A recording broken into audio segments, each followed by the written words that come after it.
Feeling blessed and thankful ang basketball player at aktor na si Richie Rivero dahil sa mga blessings na dumarating sa kanyang buhay, naka-move on na raw siya ng bonggang-bongga mula sa mga kinasangkutan niyang kontrobersya at intriga nitong nagdaang taon.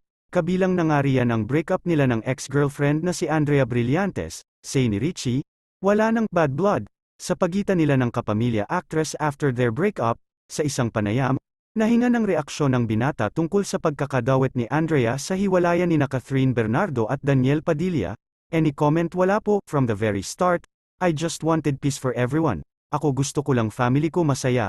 I'm very lucky to be happy as well both career and relationship ngayon. Wala ako anything against kahit sino, kaya ako nagsalita before just for the sake for people to hear my side. Pahayag ni Richie sa naturang interview. Mariin pa niyang sabi, kinailangan niyang magsalita noon para ipagtanggol ang kanyang pamilya pati na ang girlfriend niyang si Lauren May Bautista.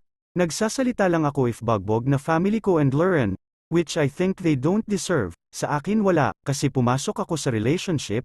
I know how social media plays on our lives and spotlight we got in that time. Walang anything, no bad blood, masakit lang for my family.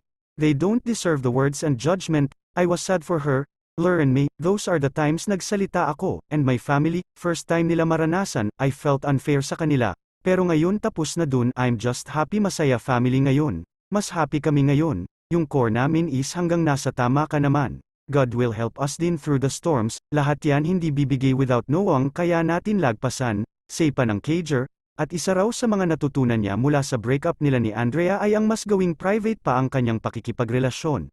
Yung relationship namin private na po muna. Alright, thank you for watching po. Follow for more videos. Salamat!